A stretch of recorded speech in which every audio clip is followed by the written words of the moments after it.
excellente. Oui, oui, très bonne. C'est vrai que c'est bon.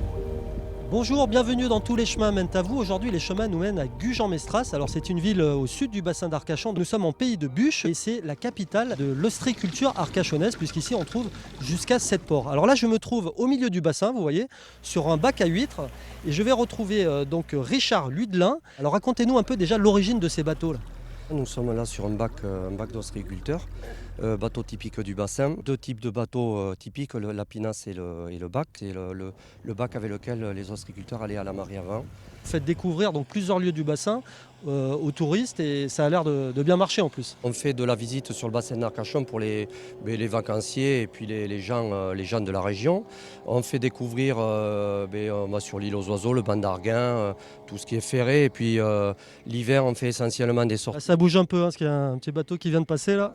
À côté de la sortie, vous organisez des dégustations d'huîtres. Le but, c'est aussi de découvrir les huîtres du bassin. Oui, c'est exact. Alors, moi, je propose sur le bateau soit dégustation d'huîtres, soit dégustation de plateaux de fruits de mer. Déguster des huîtres seul au milieu du bassin, c'est quelque chose d'agréable. Ce sont des moments privilégiés, bien sûr. Qu'est-ce que vous voulez un temps agréable, une journée entre amis. Je mange mon huître, hein, quand même. Allez. T'es prête à déguster des huîtres? Vous avez trouvé.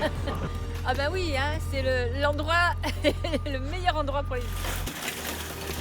Nous allons découvrir ici le travail effectué par David Picot qui tient cette entreprise qui est une entreprise familiale. Combien de temps pour qu'une huître arrive à maturité? Avant qu'elle soit vendable, il faut compter 2 ans et demi à 3 ans, voire 3 ans et demi. Les huîtres, on les récolte à peu près au mois de février-mars.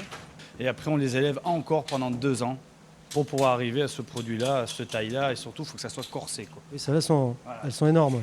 Parce qu'elles sont en eau profonde, elles font que manger tout le temps. Elles sont à marée basse, il y a 3 mètres d'eau, plein mer, il y a 6 mètres. Elles sont à l'entrée du bassin d'Arcachon. Il faut savoir que le bassin d'Arcachon produit 70% des huîtres en France, considérées comme la nurserie française des huîtres.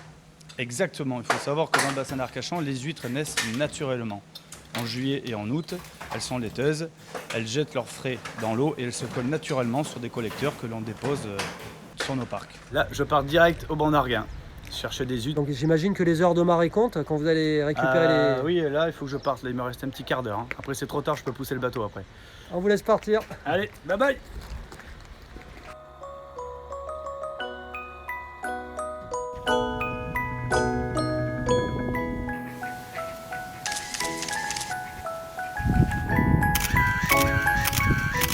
Parlez-nous un peu de cette réserve. Ici, on a 110 hectares où on peut trouver un nombre d'espèces important d'oiseaux. Oui, depuis les 40 ans de la création de la réserve en 72, ont été vues à peu près plus de 320 espèces ici. Quel est le rôle justement de cette réserve?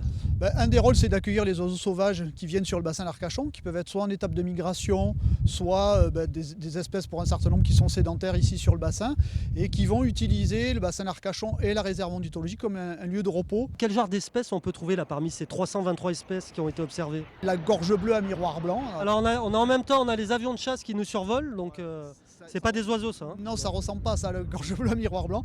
Le gorge bleu, c'est une espèce qui ressemble à un rouge-gorge. C'est une sous-espèce qui est endémique qu'on va retrouver dans le monde que sur le littoral atlantique. Notre journée à Gujan est terminée, merci de nous avoir suivis. Quant à moi, je vais profiter de ce lieu magnifique. Je vais essayer de faire quelques photos des oiseaux, mais c'est pas facile.